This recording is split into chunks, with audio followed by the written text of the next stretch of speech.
I'm here with two New Orleans residents who lived in the 9th Ward at the time of Hurricane Katrina. Would you go ahead and introduce yourselves? Name's David Gonzalez. And Dixie Gonzalez. Okay, David and Dixie Gonzalez. Where did you reside on August 29, 2005?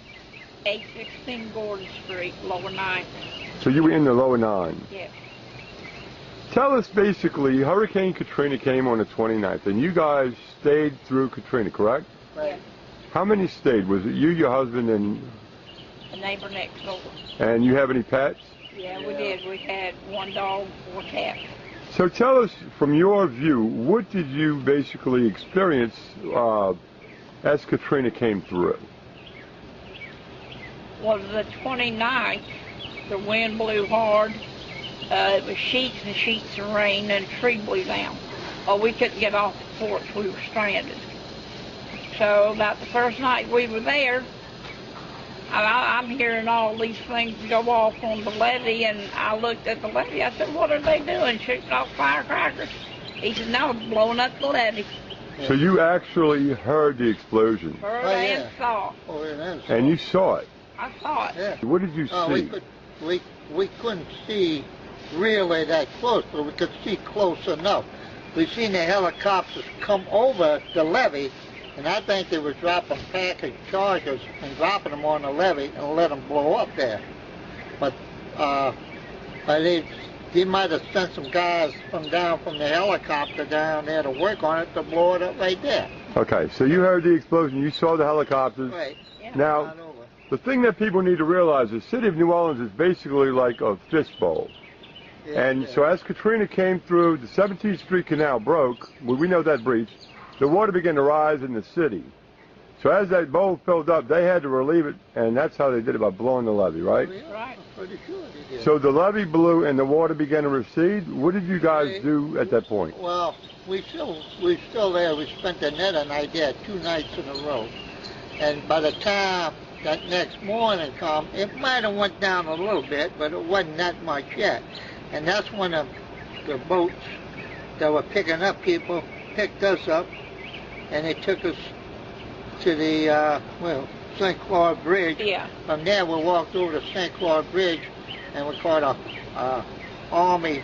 Yeah, what was it? Army truck. Army truck, and they took us to the Superdome. Wait, so you went to the Superdome? Right. All right, now on the news we heard many reports of children being raped, murders. Yeah. Tell us, what did you experience at the Louisiana Superdome during your stay following Hurricane Katrina? They had a guy, he jumped from the top of the Superdome straight down, and they had about maybe 9 women and 1 girl got raped. Now, there was rumor about a big party, just an alcoholic party up in the VIP section. Yeah, that's right.